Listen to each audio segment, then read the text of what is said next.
Have you ever wondered what a divorce between Prince Harry and Meghan Markle would look like?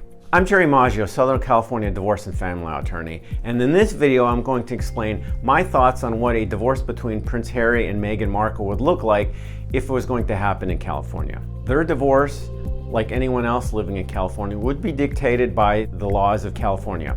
Here are 8 issues that Harry and Meghan would be looking at if their divorce was to happen in California. Number 1, residency requirements.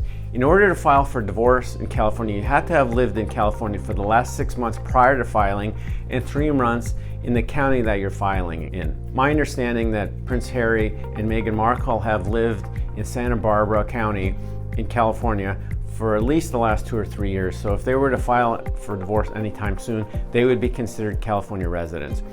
Now it's possible that they may be able to jointly agree on a different jurisdiction to file for divorce.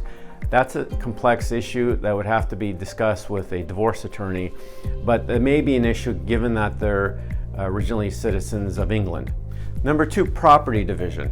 California is a community property state, so it would be necessary to determine what assets Harry and Meghan have and whether they're community, whether they were acquired during their marriage, and what they may have that was their separate property that they either acquired through inheritance or that they had prior to marriage. It's important to also understand that they may have assets that are not in California. They may be in England where they're originally from.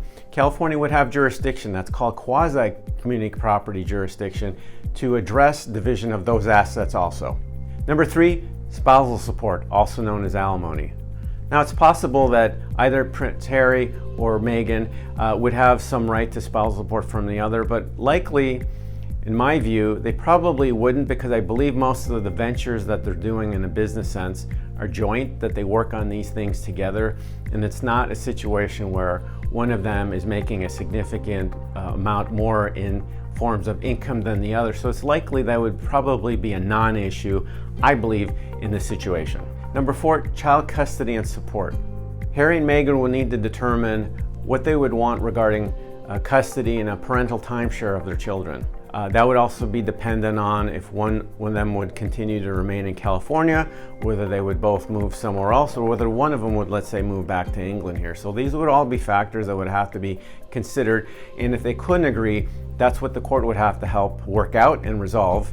Determine what's in the best interests of the children under the circumstances. Number 5, premarital agreement, otherwise known as a prenuptial agreement.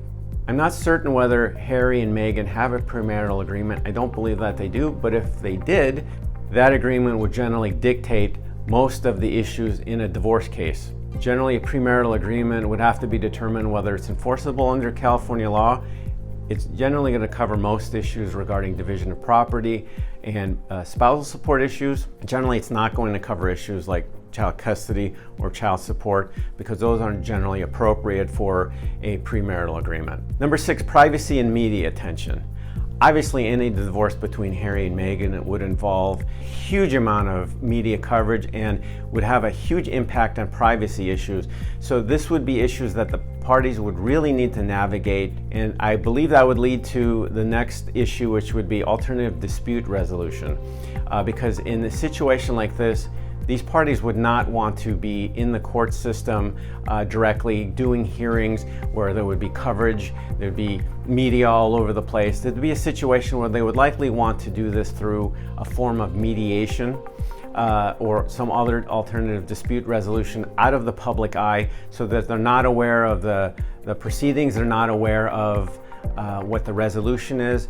It's just going to help avoid the media mayhem that would likely result in this situation. It would help preserve their privacy as much as possible. And finally, number 8, enforcement of orders. Whether Harry and Meghan entered into agreements that were filed with the court, or whether they went through the court system and orders were made, the bottom line is that there's still orders that need to be followed.